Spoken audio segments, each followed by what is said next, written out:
Rendez-vous nature, une présentation du Réseau ZEC, le réseau à découvrir. Visitez leréseauzec.com. Le Réseau ZEC, 63 territoires publics partout au Québec. Chasse, pêche, plein air et camping pour ravir les grands et les petits. C'est le réseau de la liberté en nature avec des chalets, du prêt à camper, des yourtes et des embarcations. Imaginez-vous en train de planter votre tente où vous voulez sur le territoire. Dans le Réseau ZEC, c'est possible. Vivez l'expérience en famille, entre amis et avec votre animal de compagnie dans les ZEC du Québec. Réseau ZEC, le réseau à découvrir.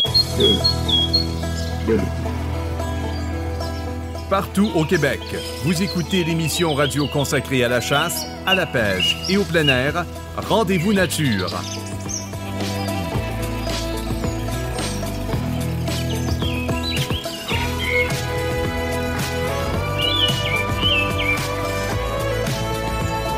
Voici Ernie Wells.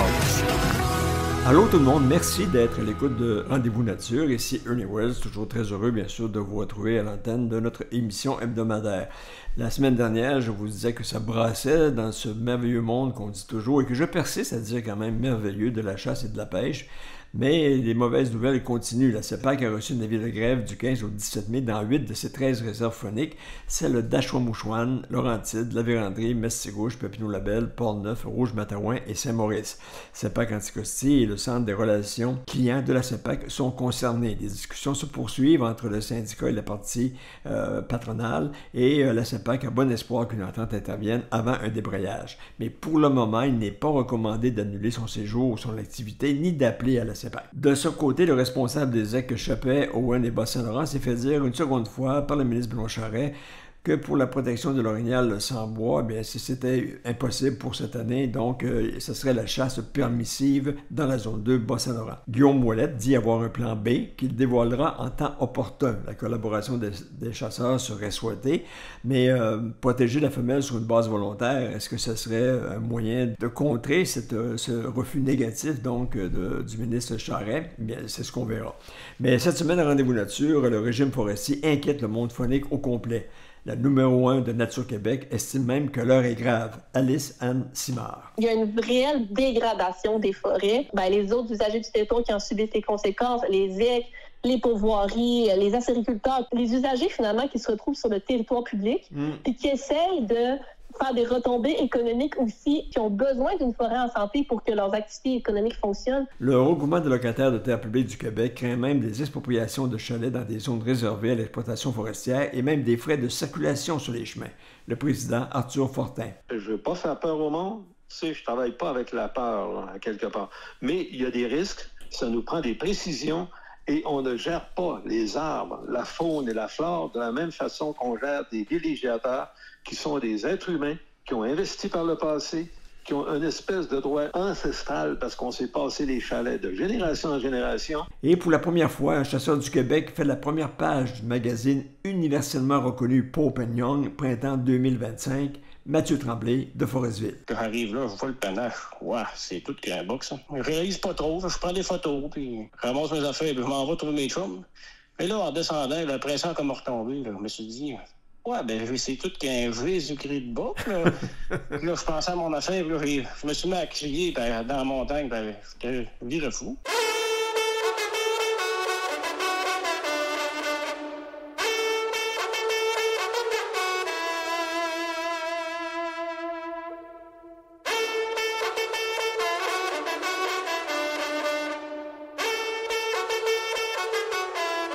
Les trompes de chasse de Relais Québec nous invitent aux nouvelles brèves de la semaine et l'Association des chasseurs et pêcheurs de la région de Matane demande une rencontre rapide avec le ministre responsable des relations avec les Premières Nations, avec la ministre responsable de la région et le ministre de l'Environnement, de la faune et des changements climatiques. Les chasseurs de Matane et d'ailleurs demandent que cesse l'abattage illégal d'orignaux dans la réserve faunique de Matane et aussi dans la réserve de Rimouski.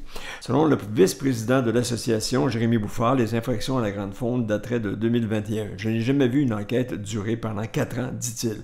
L'affaire est revenue sur le tapis de la commission parlementaire lors de l'étude des budgets par le député de Matane-Matapédia, Pascal Bérubé, qui a interpellé le ministre Benoît Charest sur l'existence d'une consigne aux agents de protection de la faune, disant de limiter les interventions auprès des chasseurs autochtones soupçonnés de chasser illégalement l'orignal dans les réserves fauniques de Matane et de Rimouski. Et cette affirmation de Pascal Bérubé, soutenue par le président du syndicat des agents de protection de la faune, Martin Perrault.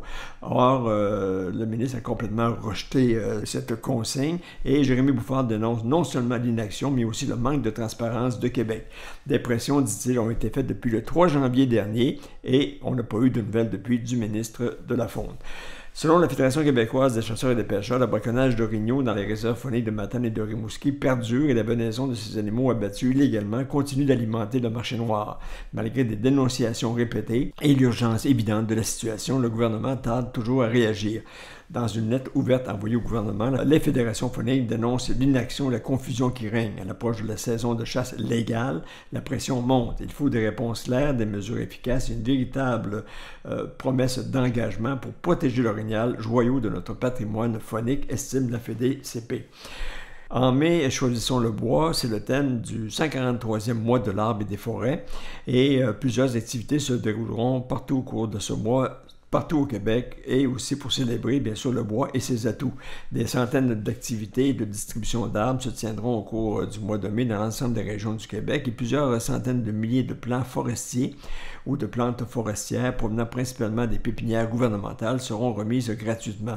Pour connaître toutes les activités présentées ou pour consulter les outils éducatifs et les éléments visuels disponibles, on visite la page web du gouvernement Mois de l'arbre et des forêts. Je m'arrête ici pour une courte pause et au retour, je m'intéresse au projet de loi 97 du futur régime forestier en compagnie des représentants de Nature Québec et du regroupement des 44 000 locataires de terres publiques. Demeurez à l'écoute, de retour dans quelques minutes.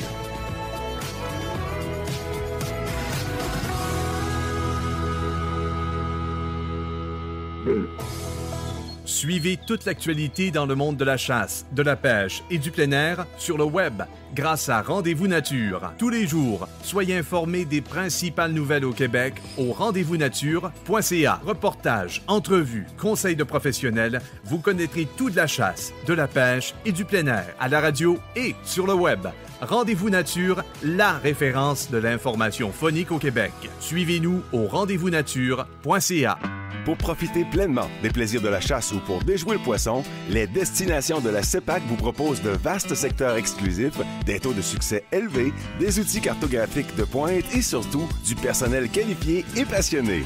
Aux quatre coins de la province, vous pourrez pratiquer votre activité préférée le temps d'une journée, lors d'un séjour en camping ou encore dans l'un de nos confortables chalets. Accédez au meilleur territoire de chasse et de pêche du Québec. Réservez votre séjour dès maintenant à cepac.com. N'attendez pas à la dernière minute. Préparez maintenant votre prochaine saison de pêche grâce aux experts de l'Atelier du Moucheur à Rimouski, Cannes, Moulinet, soie, leurre, mouches, accessoires, vêtements pour femmes et pour hommes. Livraison gratuite à partir de 100 $ d'achat. Reconnu partout au Québec depuis 35 ans, son expertise fait sa renommée jusqu'en Europe. Magasinez en ligne au www.atelierduMoucheur.com sur le boulevard Jessup à Rimouski. Rendez-vous Nature. Une présentation du Réseau ZEC, le réseau à découvrir. Visitez le réseauzec.com. Le Réseau ZEC, 63 territoires publics partout au Québec. Chasse, pêche, plein air et camping pour ravir les grands et les petits. C'est le réseau de la liberté en nature avec des chalets, du prêt-à-camper, des yourtes et des embarcations. Imaginez-vous en train de planter votre tente où vous voulez sur le territoire. Dans le Réseau ZEC, c'est possible. Vivez l'expérience en famille, entre amis et avec votre animal de compagnie dans les ZEC du Québec. Réseau ZEC, le réseau à découvrir. Partout au Québec, vous écoutez l'émission radio consacrée à la chasse, à la pêche et au plein air, Rendez-vous Nature.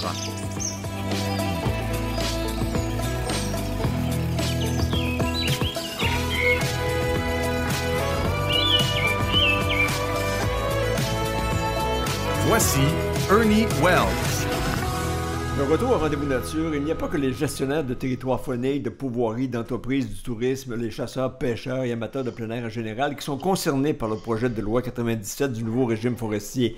Le regroupement des locataires des terres publiques du Québec, on compte environ 44 000 détenteurs d'un bail de location sur un terrain dans une forêt publique, est directement concerné par le futur régime forestier. Tous les intervenants opposés au projet 97 s'accordent à dire qu'il donne trop de pouvoir à l'industrie forestière. Arthur Fortin est le président du regroupement des locataires de terres publiques du Québec. Arthur Fortin, il y a un fonds commun des différents organismes fauniques qui est en train de s'organiser, de se structurer. Mais je n'ai pas vu le RLTP parmi les organisations qui font bloc actuellement contre le régime forestier. Oui, alors il y a différentes étapes à suivre. On est en train d'étudier le projet en profondeur. Okay. C'est sûr que ces organismes-là ont beaucoup de ressources pour étudier les projets. Nous, on est quand même une organisation de bénévoles. Et pour le moment, effectivement, on a publié un communiqué de presse qui positionne vraiment précisément les villégiateurs. Alors, avant de s'associer avec d'autres partenaires de la forêt, il faut nous autres même qu'on y voit qu'est-ce qu'il y a comme avantage et qu'est-ce qu'il y a comme désavantage aussi. Ouais. Et on n'a vraiment pas d'objection par après à participer. Je pense que le 20 mai, il risque d'y avoir un sommet éventuellement là, des partenaires de la forêt. Et puis, on va probablement participer à ces activités-là aussi. Ouais. Est-ce que vous avez été consulté par le ministère? Pas à ce niveau-là. On a suivi plusieurs consultations là, sur le nouveau guide de la villégiature, les caribous et ainsi de suite. Mais il n'y a pas eu de processus de consultation parce que c'était assez opaque quand même. Oui. Tandis que les groupes auxquels vous faites référence, eux autres ont été consultés. Écoute, nous autres, on considère à ce niveau-là qu'il y a quand même un manque de considération des 40 000 villégiateurs du Québec, je peux vous le dire, parce que les villégiateurs du Québec qui sont vraiment sur le terrain. Quand on veut planifier la coupe des arbres, quand on veut planifier les services écologiques que nous offre la forêt, quand on veut planifier, mettons, la faune, la flore, on peut faire ça par le haut. Oui. Mais quand on veut planifier, par exemple, l'avenir des villégiateurs, les villégiateurs, eux autres, là, c'est des êtres humains, là, c'est pas les animaux qui sont en forêt, puis c'est pas les arbres non plus. Oui, mais donnez-vous pas de bouton avec ça, parce que même les grandes fédérations et les associations de chasseurs-pêcheurs, les pourvoyeurs n'ont pas été consultés non plus. Alors donc, vous n'êtes pas le seul. Puis il reste quand même une chose, si je vous posais la question, parce qu'on avait toujours dit que le RLTP était le seul intervenant ou le seul organisme qui représente les villégiateurs en terre publique. Tout à fait. Alors, je peux vous dire qu'on a réagi très, très vite sur le projet et on est en contact. Alors, c'est pas qu'on n'a pas été consulté, c'est un fait, mais on s'est mis rapidement en contact avec le ministère et le ministère nous a promis de faire une rencontre. Je pense qu'il y a d'autres organisations aussi qui ont demandé ce genre de rencontre-là, mais nous aussi, on va avoir notre rencontre et je peux vous dire qu'on est prêt, après avoir fait une étude en profondeur et avoir constaté la quantité d'incertitudes qu'il y a là-dedans. Dans le fond, dans le projet, pour le moment, je vous avoue qu'on voit des pertes, mais on ne voit pas les gains. Je parle bien pour les villégiateurs. Je ne voudrais pas, en tant que RLTP, quand même me mêler sur le débat des scientifiques envers avec quelle méthode là, doit-on utiliser la forêt pour c'est pas votre job. C'est pas votre job, ça. On aimerait ça être consulté, donner notre opinion, suivre les données là-dessus. Mais Arthur Fortin, vous devez d'être consulté parce que la mission première du RLTP, c'est d'assurer l'accessibilité à la forêt du Québec à toutes les classes de la société à des coûts raisonnables dans un contexte de développement durable du territoire. Puis là, avec le projet de loi, c'est pas ça qui va arriver pantoute, là. Tout à fait. Puis je vais même aller plus loin parce que le peu de consultations qu'on faisait sur les villégiateurs, puis moi, j'invite les villégiateurs à s'abonner au RLTP pour 30$ par année, parce que quand on va être plus nombreux, probablement qu'on va être plus pris en considération. Parce que quand on regarde le projet de loi présentement, au niveau des consultations, on a des pertes, là. Vous avez vu probablement que les fameuses TLG, les tables locales de gestion intégrée des ressources du territoire sur lesquelles on avait un siège. Ça disparaît, ça. Et voilà, ça disparaît. Mais c'est toujours la même chose. Ça disparaît, par exemple, il y a quelque chose d'autre qui va apparaître, une espèce de table de planification collaboratrice. Mais quand on arrive dans les détails, pour ce qui est de la gestion, je répète, là, pas des arbres, mais la gestion des êtres humains sur le territoire, quand on arrive dans les détails à tous les thèmes, sur tous les thèmes, on n'amène pas de précision. On nous dit juste que les choses vont changer. Ben, pour changer, par exemple, je peux vous dire que le projet de loi, c'est tout un changement, là. C'est majeur comme changement. au niveau de l'exploitation forestière, au niveau de la gestion des conflits d'usage sur la forêt. Oui. Vous représentez 44 000 détenteurs de baux. Vous avez 3 000 membres qui font partie de votre membership. Donc, il y a de la place pour en mettre d'autres, c'est sûr, surtout dans le contexte actuel. Mais les locataires d'un terrain ou les propriétaires de chalets en forêt, qu'est-ce qu'ils doivent craindre? Est-ce qu'ils doivent craindre une expropriation s'ils sont dans une zone d'exploitation accrue de la forêt? Est-ce qu'ils vont devoir un jour payer le chemin forestier pour se rendre à leur terrain ou à leur chalet alors qu'ils paient déjà des taxes municipales et scolaires et même des frais, des droits de circulation aux ZEC qu'ils traversent? Oui, monsieur, vous m'enlevez les mots de la bouche pratiquement. Si j'étais villégiateur présentement, disons que j'aurais intérêt à me mobiliser. Vous faites référence aux chemins multi-usages. Oui. Écoutez, on lance tellement d'idées à large. Au niveau des chemins multi-usages, on nous parle d'un meilleur coût, un meilleur partage de coûts. Écoutez bien, on parle de l'utilisateur payeur. Ça fait longtemps que nous, les villégiateurs, on est des utilisateurs payeurs. On paye avec notre paille de villégiature, on paye avec nos taxes municipales, on paye avec nos taxes scolaires. Et là-dessus, on ne nous consulte pas, mais on nous envoie la facture. Puis, dans le fond, on est un peu pris en otage à ce niveau-là. Et on nous dit dans le projet de loi, mot à mot, qu'il faudrait y avoir un meilleur partage de coûts, mais on n'arrive pas à nommer qui va être là dans le partage de coûts. Est-ce qu'il va y avoir quelqu'un de nouveau? Parce qu'il y a des passoires quelque part. On nous dit qu'on va donner des permis, qu'on va donner des droits d'usage, qu'on va donner des autorisations. Mais à qui? À qui d'autre? Nous, on les a déjà, ces obligations-là de partage. C'est sûr qu'il va falloir qu'on planifie mieux tous les chemins multi-usages et on ne peut pas, au Québec, s'occuper totalement de tous les millions de kilomètres, d'étudier les millions de kilomètres de chemins multi-usages qui en forêt. D'ailleurs, ils prévoient d'en fermer. Oui. On est d'accord avec le principe, par exemple, de cibler certains chemins prioritaires à quelque part, mais le problème, c'est quand arrive le moment de la facture. Alors là-dessus, on ne voudrait pas être les seuls à payer. On serait d'accord à quelque part, même à la limite, le projet en parle, par exemple, quelqu'un quelque part qui s'occupe de faire payer tous les utilisateurs. Puis quand on dit tous les utilisateurs, il y en a un sacré paquet autre que les villégiateurs qui payent déjà une bonne partie de la facture des chemins multi-usages. Et en plus, si les forestières se retirent, les forestières, il y avait des subventions pour s'occuper des chemins multi-usages. Alors, ces subventions-là devraient aller probablement à l'entretien des chemins multi-usages. Et plus que ça, vous savez, les chemins du Québec, là, on les paye avec l'essence, on les paye avec l'immatriculation, on les paye de bien des façons, tous les chemins du Québec. Mais quand on se promène en forêt, on dépense de l'essence pour financer les chemins du ministère des Transports. Alors, pourquoi est-ce qu'il n'y aurait pas un juste retour, là? Oui. Quelque part, on nous ramène l'argent parce qu'en forêt, il va y avoir à l'avenir, ça, je peux vous le dire, là, je vous le garantis, avec Internet en milieu forestier, ainsi de suite, avec les plaques solaires, ainsi de suite, il va y avoir de plus en plus de gens qui vont venir profiter de la villégiature. Il va falloir qu'on ait des chemins sécuritaires à quelque part, et le gouvernement, il va falloir qu'il mette sa main à quelque part, au même titre que pour les chemins du ministère des Transports. À quelque part. Oui, mais M. Fortin, là, on l'a dit, vous l'avez vous-même dit, déjà les utilisateurs ou les détenteurs de baux en forêt qui paient un loyer annuel au ministère des Ressources naturelles pour avoir le petit coin de paradis sur le bord du lac, payent déjà des taxes municipales et payent aussi des taxes scolaires. On n'a jamais vu d'autobus jaune en forêt, puis quand on paye une taxe, habituellement, c'est pour avoir des services en retour. Alors donc, tous les propriétaires de chalets en forêt, j'en connais beaucoup, paient des taxes municipales, mais sans aucun service en retour. Mais ça me semble que c'est quasiment illégal, ça, non? Voilà, moi j'invite le ministère à ce niveau-là de nous dire, OK, si vous voulez qu'on soit utilisateur payeur ou que d'autres, il va falloir trouver qui va être utilisateur payeur en plus de nous. Quels sont en contrepartie ce qu'on va obtenir? Est-ce que c'est vrai qu'on va obtenir de la sécurité sur les chemins multi-usages?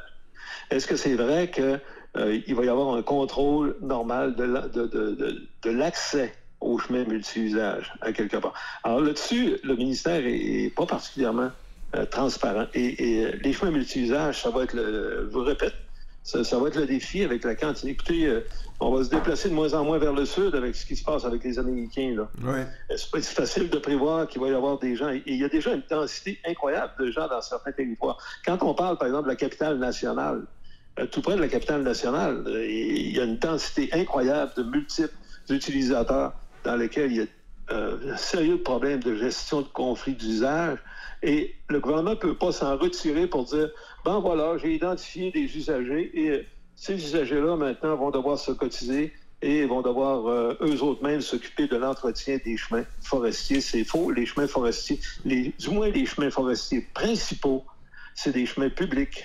Ils vont devoir devenir des chemins publics au Québec parce qu'un jour, il va falloir qu'on va se développer envers le nord puis envers ces chemins-là et envers l'accès à la forêt pour ces bienfaits. Pour ces bienfaits dont on parle toujours. Oui. Les gens commencent à les ressentir, ces bienfaits-là. Oui. Ben, ça a de la valeur pour toute la province de Québec, ces bienfaits-là. Oui. Moi, j'aime bien mieux que quelqu'un y aille faire son burn-out dans le fin fond de la forêt qui aille le faire dans le fond de l'hôpital Maisonneuve à Montréal. Là. Ben, il va guérir plus vite, c'est certain. Je pense que ça va bien. Mais dites-moi, je vais citer là-dessus, la ministre a dit « Rien ne pourra nuire aux activités de l'industrie et surtout qu'il n'y aura aucune installation prévue pour la chasse ou la pêche pourvoiries, chalets et ZEC sur ces terres publiques qui sont dans les zones qu'on a parlé, les 3 zones. Là. Mais qu'est-ce qui va arriver? Ça veut dire que là, il n'y aura plus de tirage de terrain parce qu'on se doutait qu'il y avait anguille sous roche. On s'était parlé au début de l'hiver quand on se dit comment ça se fait que le ministère ne tient pas son tirage annuel qui attire à peu près 20-25 000 personnes intéressées par année à avoir un terrain en forêt.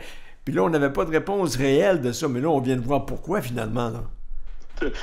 Un peu, Ernie, je pense qu'un peu. Puis écoutez, on parle même d'équité intergénérationnelle, parce que là, vous faites référence au tirage. Vous dites, pour faire d'équité intergénérationnelle, il faudrait permettre aussi aux plus jeunes d'accéder à la forêt.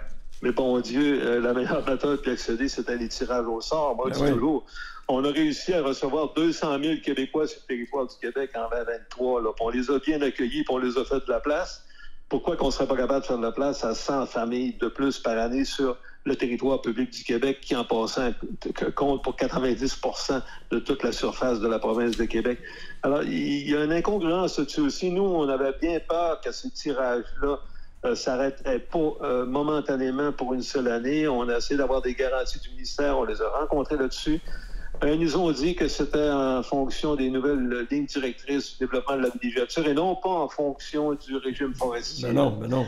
Mais quelles vont être les conséquences de la triade? C'est un peu ça la question que vous me posez. Moi, la peur que j'ai au niveau de la triade, un peu comme villégiateur, là, encore je me positionne, c'est important là, de le savoir.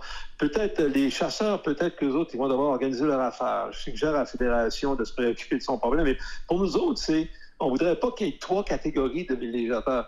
Tu sais, un villégiateur qui se retrouve, par exemple, dans la zone de conservation, à travers des aires de protection, est-ce qu'il va y avoir des droits différents du villégiateur qui va être dans la zone d'intensification forestière, qui va être géré par les entreprises forestières, comme vous l'aviez bien dit, là, que ce villégiateur demande ses droits à l'entreprise forestière, tandis que dans un autre secteur de la triade, ça va être avec quelqu'un d'autre qu'on va faire affaire. Comment tout ça va s'arrimer? Il y a beaucoup de stock dans le projet de loi, mais ça peut pas être... Oui, mais c'est ça, on ne fera pas tout le tour, mais c'est pour ça que je voulais une entrevue uniquement avec vous, parce que j'en ai avec des intervenants en milieu phonique, mais je trouvais que les propriétaires de chalets en forêt, les locataires de terrain étaient vraiment très importants. Alors, Arthur Fortin, président du regroupement des locataires de terre publique du Québec, ce qu'on peut dire, c'est qu'on invite les propriétaires qui ne sont pas membres à renforcer l'organisation pour être encore plus forte auprès du ministère, puis peut-être à retrouver aussi le lien qui vous unissait. Je vous dis merci de cette entrevue à Rendez-vous Nature, puis on va suivre ça bien sûr jusqu'au bout, puis on se reparle, c'est certain. Tout à fait, au plaisir. Merci beaucoup encore.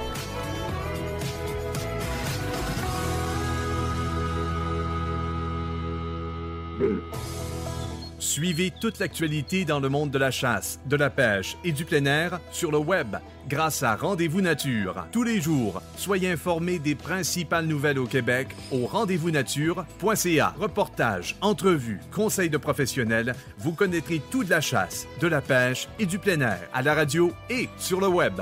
Rendez-vous Nature, la référence de l'information phonique au Québec. Suivez-nous au rendez-vous-nature.ca.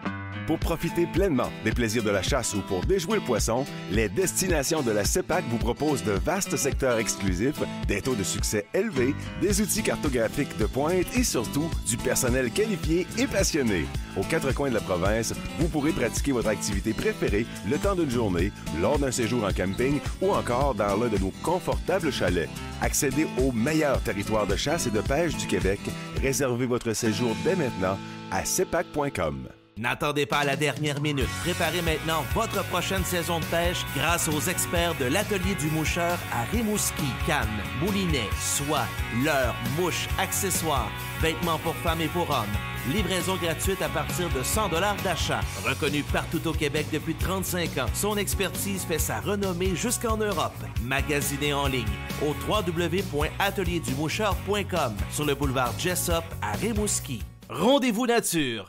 Une présentation du Réseau ZEC, le réseau à découvrir. Visitez le réseauzec.com. Le Réseau ZEC, 63 territoires publics partout au Québec. Chasse, pêche, plein air et camping pour ravir les grands et les petits. C'est le réseau de la liberté en nature avec des chalets, du prêt à camper, des yourtes et des embarcations. Imaginez-vous en train de planter votre tente où vous voulez sur le territoire. Dans le Réseau ZEC, c'est possible. Vivez l'expérience en famille, entre amis et avec votre animal de compagnie dans les ZEC du Québec. Réseau ZEC, le réseau à découvrir.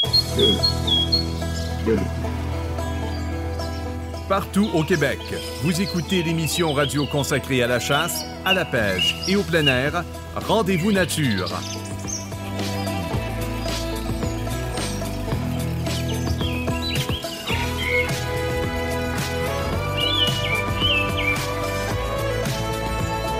Voici Ernie Wells. De retour à Rendez-vous nature, cette année, le mois de mai est le 143e mois de l'arbre et des forêts sur le thème « Je choisis le bois », qui, selon le gouvernement Legault, rappelle toute l'importance des arbres et notre appartenance à la forêt.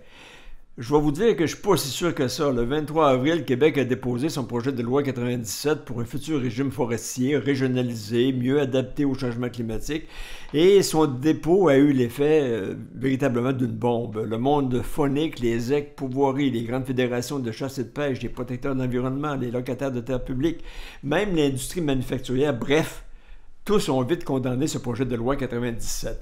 Alice Anne Simard est la présidente et directrice générale de Nature Québec, un organisme national qui est voué depuis bientôt 45 ans à la conservation et l'utilisation des milieux naturels durables.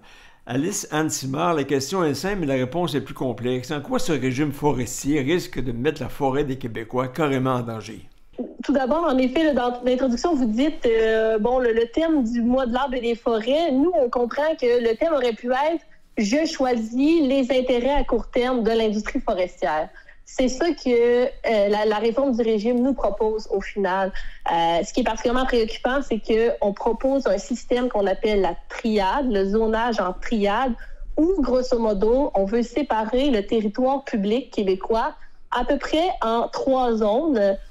Une zone où est-ce qu'on va juste faire de la production de bois, donc des coupes forestières, et où est-ce qu'on va redonner finalement à l'industrie le pouvoir de planifier les coupes, le pouvoir de consulter, mais on ne sait pas comment ils vont consulter, et surtout le pouvoir de toutes les opérations aussi. Donc, on redonne à l'industrie forestière environ le tiers du territoire public québécois pour qu'elle puisse faire à peu près ce qu'elle veut. Et par la suite, on aura des zones multi-usages qu'on appelle, où là, il pourra avoir d'autres activités de récrotourisme, par exemple, ou de chasse, de pêche, les ZEC, les pourvoiries, bref, ce qu'on retrouve actuellement dans le territoire. Et il y aura un 30% réservé pour les aires protégées. Donc, non seulement c'est préoccupant de redonner comme ça la forêt publique à l'industrie, alors qu'on s'est départi de ce système-là suite à l'erreur boréale et à la commission Coulombe. Oui. Mais en plus, on ne sait pas comment vont être déterminées ces zones-là, par qui, quelle va être la séquence. Et dans le fond, on se demande qu'est-ce qui va arriver aux autres usages de la forêt, qu'est-ce qui va arriver à la protection de la nature aussi, si on met tout finalement entre les mains de l'industrie. Mais quand vous parlez des zones à multi-usage, est-ce qu'on connaît les superficies de ces zones? Parce que c'est mettre beaucoup de monde, finalement, dans un carré de sable. Là. Exactement. On ne sait pas les superficies. La ministre a mentionné un tiers, mais pour l'ensemble du territoire québécois. Par contre, ça va être au niveau régional qu'il va venir se faire les ajustements, puis les aménagistes régionaux, qui est un nouveau poste que le projet de loi propose, qui va être créé, c'est eux qui vont devoir déterminer finalement ces pourcentages-là de zones. Donc, on pourrait se retrouver dans des régions où 45% de la forêt publique va être réservée à l'industrie, et le reste pour le multi-usage, la conservation. Donc, en effet, ça vient surtout pour les autres usagers de la forêt, le secteur écotouristique, chasse et pêche, les parcs régionaux. Tous ces acteurs-là se sont positionnés là, présentement comme étant très préoccupés par le projet de loi et avec raison. Oui, le projet de loi, ça se fait pas du jour au lendemain, c'est certain, mais dans tout le processus d'élaboration du dit projet, est-ce que vous avez été consulté? Bien, on n'a pas eu une vraie consultation en bonne et due forme. Ce que la ministre a fait, elle-même a appelé ça une démarche de réflexion il y a plus d'un an, là, où est-ce que certains acteurs qui ont été rencontrés, mais c'était pas une consultation.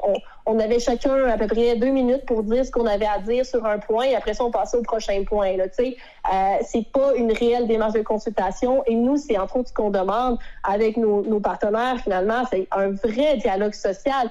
On peut pas reculer sur des acquis qui nous viennent de la commission Coulombe sans reprendre un peu un exercice qui pourrait ressembler à la commission Coulombe. Donc, juste pour rappeler, commission Coulombe, début des années 2000, ça a été une vaste consultation menée par un organe indépendant qui était la commission, justement, et qui a consulté, rencontré des scientifiques, des experts, tout le milieu. Ça s'est échelonné sur plusieurs mois et par la suite, il y a eu un rapport et de ça a découlé la loi qu'on a actuellement.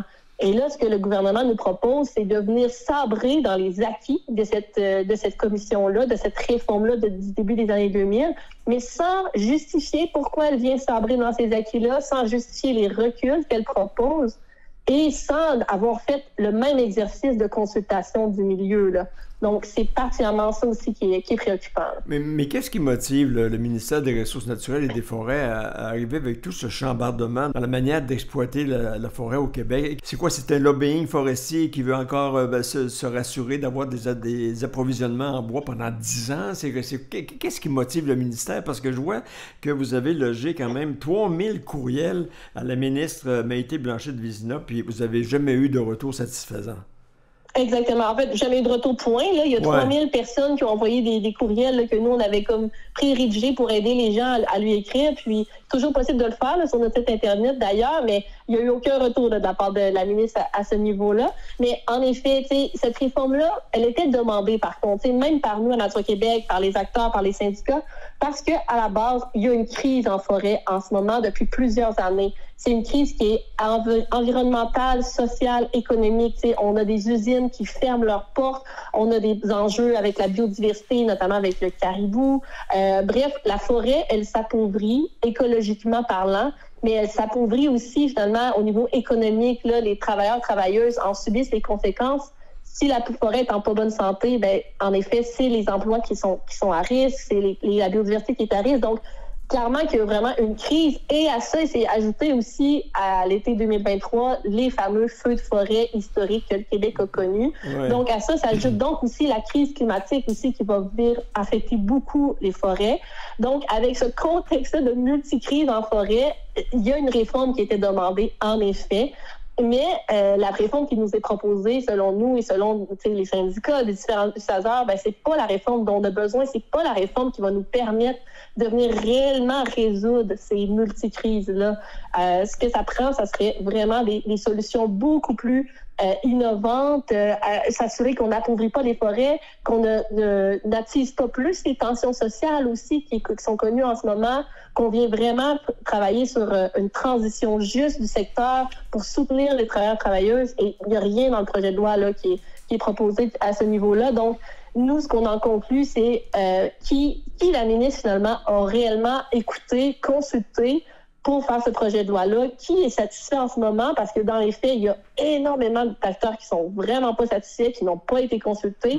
Donc, il faut vraiment se questionner à ce moment-là à qui elle essaie de répondre, la ministre.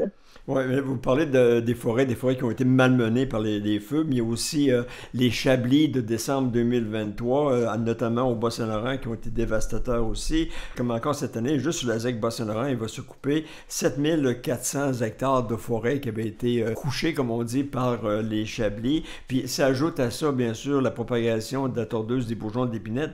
Donc la forêt, vous avez raison, est en très, très mauvaise santé. Puis même, la forêt est tellement coupée que les gestionnaires de territoire de ZEC qui me disent que c'est plus une forêt, c'est des terrains de golf. La façon qu'on exploite les forêts depuis des années a vraiment amené un appauvrissement. Donc, tu sais, même si au Québec, on n'a pas officiellement de la déforestation parce qu'il y a toujours des essences qui sont replantées, des choses comme ça, mais il y a une réelle dégradation des forêts. Oui. Et, en effet, comme vous dites, ce sont les autres usagers du territoire qui en subissent les conséquences, les ZEC, les pourvoiries, les acériculteurs, les usagers finalement qui se retrouvent sur le territoire public et qui essayent de faire des retombées économiques aussi avec une forêt en santé. Finalement, qui ont besoin d'une forêt en santé pour que leurs activités économiques fonctionnent.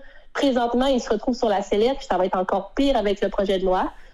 Puis, de façon générale, aussi au niveau de la conservation, nous, c'est toujours difficile de faire approuver, de conserver les forêts et de ne pas les couper, alors que dans les faits, c'est ça qui va les rendre la plus résilientes face aux épidémies de tordeuses, par exemple, aux chablis, aux feux. Il faut s'assurer qu'on garde des portions de la forêt qui soient des vieilles forêts. Il faut s'assurer qu'on mise sur des processus naturels aussi de protection puis de régénération de la forêt, qu'on n'essaie pas d'en faire, oui, vous dites des terrains de golf ou aussi des monocultures. Finalement, là, on ne veut pas avoir genre des monocultures d'épinettes dans les forêts. Ça la rend beaucoup trop vulnérable à la crise climatique.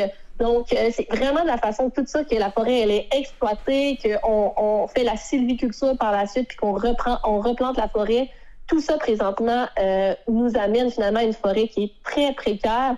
Et après ça, justement, c'est les autres usagers qui deviennent précaires, c'est les travailleurs forestiers qui deviennent précaires aussi, c'est tout ça qui devient précaire. Et on sauve pas plus la biodiversité, on sauve pas plus l'économie régionale. Bref, c'est vraiment là une formule là, vraiment gagnante pour que ça aille encore plus mal.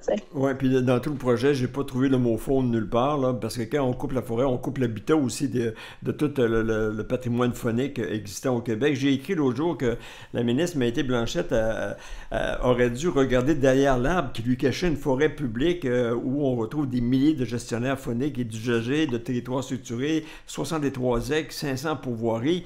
Mais comment expliquer que ces utilisateurs ont aussi été ignorés, puis ça se passe sur leur territoire, chez eux, puis on ne sait pas pourquoi?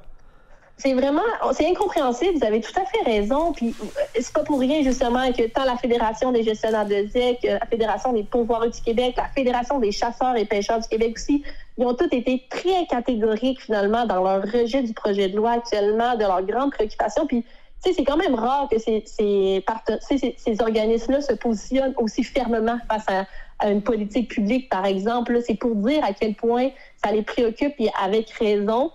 Puis en effet, tu sais, pour eux, c'est des moteurs économiques régionaux tellement importants et de penser qu'ils n'ont pas été plus consultés, plus écoutés, c'est vraiment catastrophique. En effet, le secteur faune a été complètement ignoré dans la réforme. Puis pourtant, si la ministre a dit, on fait cette réforme-là parce que c'est important de garder les jobs en région, mais allez pas nuire aux jobs en région que le secteur faune offre, tu sais. Ouais. Puis tu sais, c'est sûr que pour nous, à Nature Québec, justement, on a tellement avantage à même s'associer et collaborer avec le secteur faune parce qu'on a des objectifs similaires. Nous aussi, on veut que les habitats restent là pour la biodiversité. On veut que les habitats soient en bonne santé, que les écosystèmes soient en bonne santé.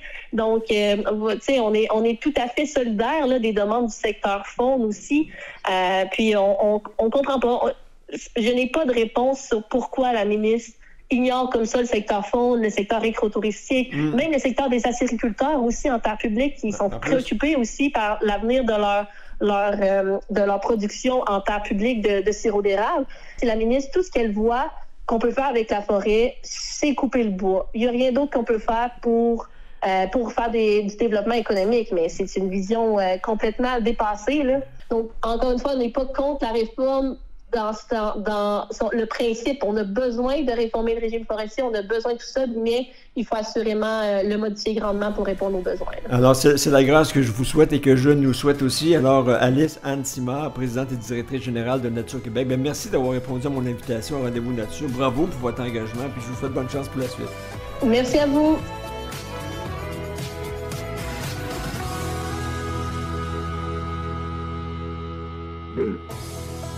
Suivez toute l'actualité dans le monde de la chasse, de la pêche et du plein air sur le web grâce à Rendez-vous Nature. Tous les jours, soyez informés des principales nouvelles au Québec au rendez-vous-nature.ca. Reportages, entrevues, conseils de professionnels, vous connaîtrez tout de la chasse, de la pêche et du plein air à la radio et sur le web. Rendez-vous Nature, la référence de l'information phonique au Québec. Suivez-nous au rendez-vous-nature.ca. Pour profiter pleinement des plaisirs de la chasse ou pour déjouer le poisson, les destinations de la CEPAC vous proposent de vastes secteurs exclusifs, des taux de succès élevés, des outils cartographiques de pointe et surtout du personnel qualifié et passionné. Aux quatre coins de la province, vous pourrez pratiquer votre activité préférée le temps d'une journée, lors d'un séjour en camping ou encore dans l'un de nos confortables chalets. Accédez au meilleur territoire de chasse et de pêche du Québec. Réservez votre séjour dès maintenant à cepac.com. N'attendez pas à la dernière minute. Préparez maintenant votre prochaine saison de pêche grâce aux experts de l'Atelier du Moucheur à Rimouski, Cannes, Moulinet, soie, leurre, mouches, accessoires, vêtements pour femmes et pour hommes. Livraison gratuite à partir de 100 $ d'achat. Reconnu partout au Québec depuis 35 ans, son expertise fait sa renommée jusqu'en Europe. Magasinez en ligne au www.atelierduMoucheur.com sur le boulevard Jessup à Rimouski. Rendez-vous Nature. Une présentation du Réseau ZEC, le réseau à découvrir. Visitez le réseauzec.com.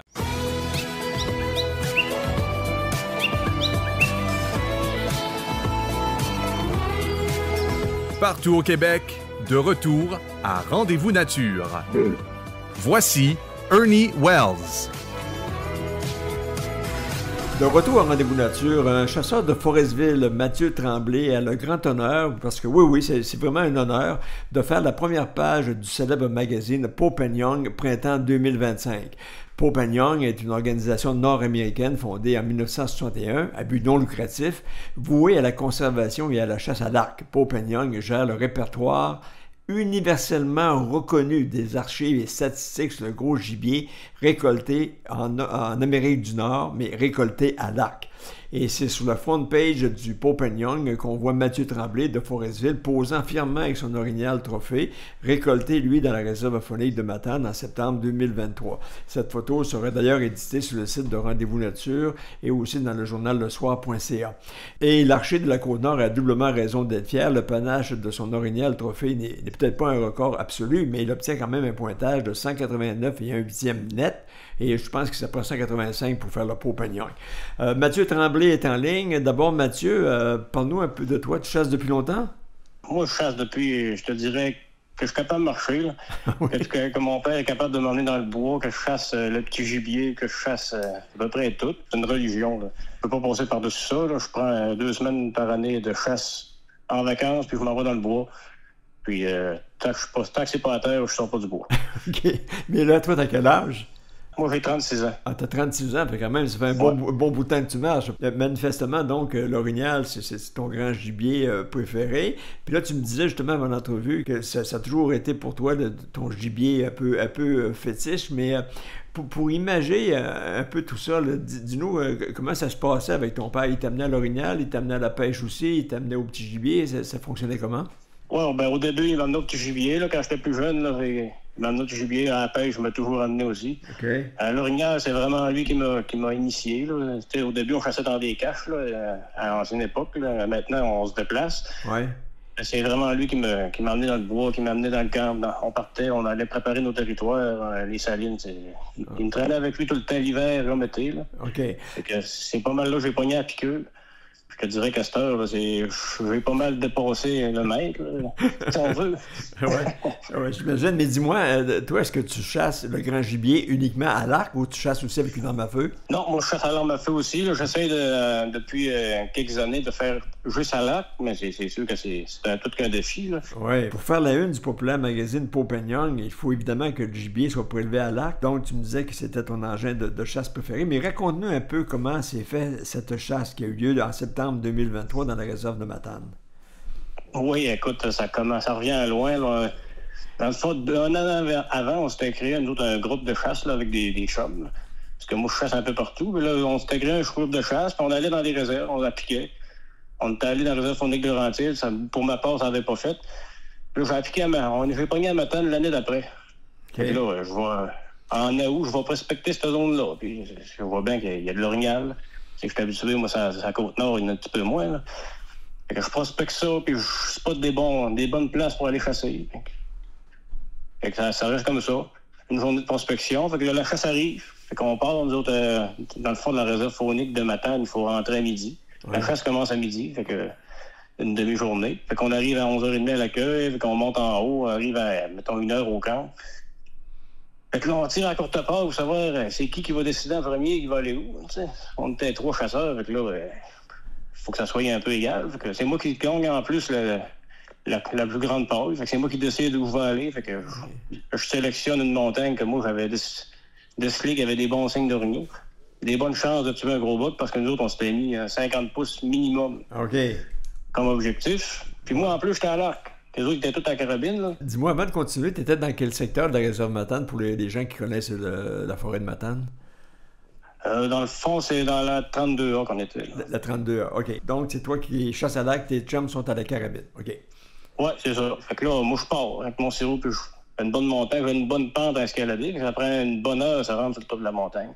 Il faisait 23 degrés aussi, il faisait chaud. Oh là là. Fait que là, j'arrive sur le dessus, fait que je vois, il y a des sauts et des signes. Puis là, tu vois, on va coller ici un peu. Commence à coller, puis... Parce que je vois pas un orignal à 50 pouces qui se lève à, je dirais, 40 pieds de moi. OK. Là, je suis pas capable de prendre le tir, je te l'arc. Fait que là, je réussis à le faire approcher, mais l'autre, ce boc-là, il me détecte, puis il part à la course. Ça commence mal la journée, puis ça commence mal la face. On perd un 50 pouces en décollant. Alors que check ma carte, là, je vais aller plus loin. Un beau plateau, puis avec une belle coulée. Il faisait chaud, fait qu'il se tenait d'un coulée. Là. Fait que c'était 3 km. Fait que je fais une bonne heure de marche. Oui. J'entends une femelle. Je dis, ouais, je vais aller là-dessus. Fait que je descends dans la coulée. Puis je descends en faisant le boc, puis en faisant le boc. Maintenant, j'arrive, je vois une femelle, un petit boc en arrière qui suit. Bon, fait que c'est pas ça qu'on veut tuer.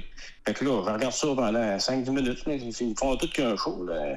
Le boc, il était derrière la femelle, puis il faisait du mating au bout. Il voulait la coupler. Là, j'entends une autre femelle sur le dessus, puis là, ça beugle. Je vais aller voir là. Fait que je repars. J'arrive sur le dessus, je tombe à 45 pouces. Ouais, c'était pas payé, mais c'est pas ça qu'on veut. En le regardant, ce 45 pouces-là, j'entends un gros. Ouais. Là, je me tourne la tête, je dis là, je pense que j'ai mon candidat. Je me tourne la tête, je vois ces palettes-là, des grosses palettes blanches au travers du bois. Et là, lui, il y avait 3 ou 4 femelles autour de lui. Là. Et que là, j'ai dit, ouais, je vais l'approcher en boucle tranquillement, faisant montrer mon panache. Je frottais, puis je frottais. Il dit, il va se fâcher de m'amener, jamais qu'il s'est fâché. Okay. Et que là, j'ai été obligé de l'approcher, puis de l'approcher tranquillement. Puis je voyais qu'il doutait un peu. Et que là, de j'arrive à 20 verges à peu près. Puis là, j'ai une fenêtre de tir au travers des arbres. Je tire mon arc. Puis là, pas encore mort. Fait que là, j'ai attendu un bout. Ouais. Une couple d'heures qui meurt, ben pas dans 1 heure, peut-être d'1 heure. Puis là, je m'en vais là-dessus. Puis j'arrive là, je vois le panache. Ouah, c'est tout qu'un boc, ça. Ben oui. Du coup, je réalise pas trop. Je prends des photos, puis je ramasse mes affaires, puis je m'en vais trouver mes chums. Mais là, en descendant, la pression comme retombée, je me suis dit, ouais, ben c'est tout qu'un Jésus-Christ de boc, là. Là, je pensais à mon affaire, puis là, je me suis mis à crier dans la montagne, puis j'étais viré fou. C'est tout qu'un boc. Fait que là, on arrive là-dessus, on va chercher ça, puis là, mes chums, là, ils connaissaient ça un peu aussi, là. Ouais. Et quand ils arrivaient là-dessus, ils capotaient, là. C'était incroyable comme boc. On savait déjà que c'était un record, mais à cette époque-là. Ouais. Mais à ce point-là, là, on n'était pas sûr. Fait qu'il a quand même fait le boom d'une croquette aussi, là. Oui, c'est ça. Puis là, on te voit à la une du magazine Éthique Popenyoung du printemps 2025. Ta photo s'est retrouvée donc chez Popenyoung à Chatfield, au Minnesota. Puis c'est le mesureur Éric Tremblay de Tethermines, qui n'a aucun lien de parenté, qui a enregistré ton orignal au registre des records Popenyoung. Et c'est là que ça s'est rendu jusqu'à l'éditeur. Puis là, l'éditeur, lui, à ce moment-là, quand il a vu la photo, ben là, il était impressionné par ta chasse. Puis il t'a rejoint en décembre 2024 pour te faire savoir que tu serais dans l'édition du printemps. Et il t'a demandé la permission, il t'a demandé des informations. Comment ça s'est passé? Puis comment tu as réagi à ça? Ben, dans le fond, lui, il m'a contacté, comme on dit, en décembre. Et lui, il voulait savoir s'il pouvait utiliser ma photo pour peut-être mettre dans le magazine. C'était même pas sûr, là. OK. Fait qu'il me demandait ça, si j'étais d'accord, puis si j'avais d'autres photos. Fait que moi, oui, je suis d'accord. J'ai envoyé ça, puis il voulait avoir la photo en haute définition aussi. Fait que j'ai envoyé ma photo plus d'autres. OK. J'ai jamais eu de nouvelles. C'est Éric Tremblay qui m'a appelé la semaine passée. Il dit « Hey, tu fais le cover du Popenyoung Éthique Magazine. » Ah oui? Quoi? Je savais pas. Là, oui, ils m'ont jamais dit ça. Là, je les ai recontactés. Là, puis ils m'ont envoyé le magazine. Ah oui. Mais là, est-ce que tu as un reportage qui accompagne la photo ou c'est uniquement la photo avec quelques petits détails? Non, il n'y a pas de reportage. Je suis pas super bilingue non plus. Là. OK. En partant, là, ça n'aurait pas été terrible, là, mais non, c'est vraiment juste la photo là, qu'ils ont mis sur les covers. Mais toi, quand tu as vu ça, quand tu as reçu le magazine, tu étais comment? Ta réaction a été quoi? Ben, écoute, là, c'est incroyable. Je pensais jamais me rendre là. Je suis pas un professionnel non plus de la chasse. Là. Je compte pas m'aider avec ça. Fait que, quand j'ai vu ça, c'est quelque chose. Là. C'est quand même, je pense qu'il n'y en a pas eu d'autres des Québécois sur un cover. Mais moi, j'ai vérifié avec André Baudry, qui est le cofondateur de Trophée Québec, puis il va souvent aux États-Unis, il est dans toutes sortes d'organisations américaines de chasse. Puis lui, il me disait, André, c'est la première fois qu'un Québécois fait la une du magazine, tout engin de chasse confondu, là, la une de magazine aux États-Unis. Là. Alors donc, un magazine spécialisé comme Pope & Young, c'est vraiment une couverture exceptionnelle. Puis là, Éric Tremblay, lui, qui l'a mesuré, me dit que c'est un orignal d'exception, en ce sens qu'il l'a récolté à l'acte. Cet orignal, comme on l'a dit, était dans la réserve faunique de Matane. Puis là, ça, c'était, donc, on l'a dit, c'était en septembre 2023. Oui. L'année passée, c'était 2024. Est-ce que tu as été aussi habile l'an dernier que l'année précédente? Oui, ben, dans le fond, encore cette année, là, j'ai tué un autre Pope & Young. Un petit peu moins gros, 164 et quelque chose. Moi, je ne viens pas par cœur le score. Oui, oui. Mais oui, il a quand même fait le Pope & Young. Là. Cette fois-là, je suis une zone libre. La zone libre, est-ce que tu chasses dans la zone 18? Dans le coin de Forestville, c'est le 18, je pense. Oui, moi, je chasse dans le 18 là, d'habitude. Là. Cette année-là, c'était exceptionnel. J'allais dans Matane, mais en majeure partie du montant, je te dirais 90%, là, c'est dans la zone 18, en zone libre. OK.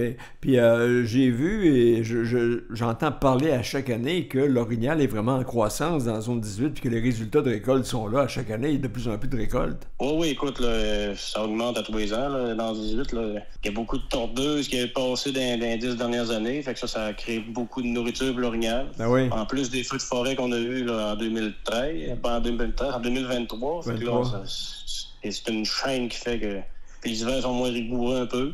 Ouais. On n'a pas encore la tique trop. Fait que ça fait un total qui fait que ça augmente. Ça va aller en augmentant tous les ans. Oui, puis comme cette année, le printemps a été tardif, donc les tiques ont pu tomber de l'orignal en avril alors qu'il restait encore de la neige. Donc, on en a éliminé. La Dame Nature a éliminé un paquet de tiques.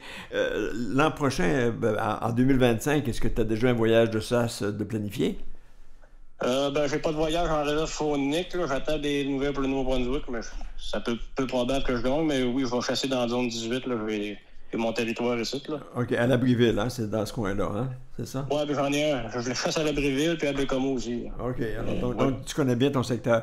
Mais là, maintenant que tu fais partie du club très sélect Pope & Young, tu as reçu le magazine, mais je pense que tu vas recevoir, si ce n'est pas déjà fait, un certificat officiel Pope & Young. Oui, ça, j'en ai déjà reçu un là, pour mon orignal. Là. OK. Alors donc, pour toi, c'était vraiment une chasse exceptionnelle. Tu es connu maintenant du côté de tous les archers des États-Unis et en Amérique du Nord.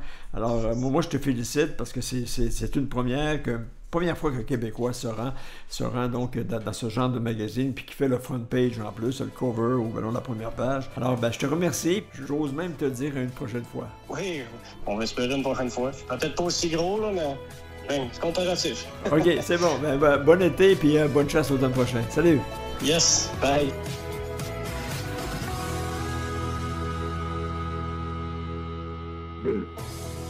Suivez toute l'actualité dans le monde de la chasse, de la pêche et du plein air sur le web grâce à Rendez-vous Nature. Tous les jours, soyez informés des principales nouvelles au Québec au rendez-vous-nature.ca. Reportages, entrevues, conseils de professionnels, vous connaîtrez tout de la chasse, de la pêche et du plein air à la radio et sur le web.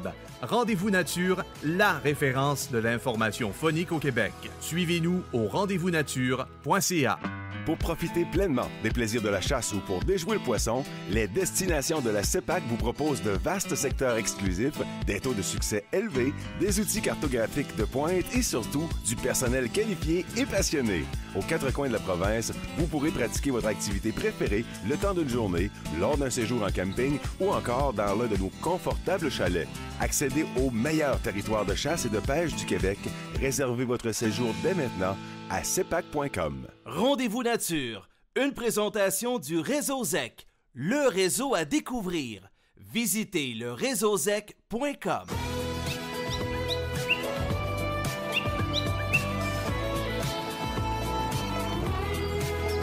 Partout au Québec, de retour à Rendez-vous nature. Voici Ernie Wells. Voilà, c'est ainsi que j'ai préparé pour vous le contenu de cette émission Rendez-vous nature, où vous dire en terminant que le guide du pêcheur et le guide du chasseur de la Fédération des pourvoiries du Québec sont maintenant disponibles. Ce sont deux outils de format de poche indispensables. On y retrouve notamment les périodes de chasse et de pêche par espèce, les cartes des zones, la réglementation en vigueur, des sections thématiques spéciales sur les oiseaux migrateurs et le saumon atlantique. Ces guides sont conçus pour être consultés sur le terrain. Je vous l'ai dit, ils étaient de format de poche, donc ça se loge bien dans son pack-sac, dans les poches de sa veste de chasse ou de pêche. Et donc, ce guide répond à toute question qui pourrait survenir directement lorsque vous êtes dans une activité de chasse et de pêche. Et je vous rappelle que ne pas savoir n'est pas une excuse à la protection de la faune. Donc, si on ne sait pas, on dit à l'agent « Ah, je n'étais pas au courant », ben c'est déjà que vous êtes fautif. Ici Ernie Wells, merci de votre écoute et je vous dis à la semaine prochaine pour un autre Rendez-vous Nature. Et d'ici là, eh bien, on peut entendre et réentendre cette émission sur rendez-vous-nature.ca, le journal lesoir.ca Rimouski, sur Balado Québec et sur YouTube, et nous lire aussi dans les éditions papier des journaux Le Soir au Bas-Saint-Laurent et en Gaspésie. Portez-vous bien et protégez les vôtres. Merci. Rendez-vous nature, une présentation du Réseau ZEC, le réseau à découvrir. Visitez le réseauzec.com. Poursuivez l'aventure Rendez-vous sur le web en consultant nos nouvelles au rendez-vous-nature.ca, à la radio et sur le web. Rendez-vous Nature, la référence de l'information phonique au Québec.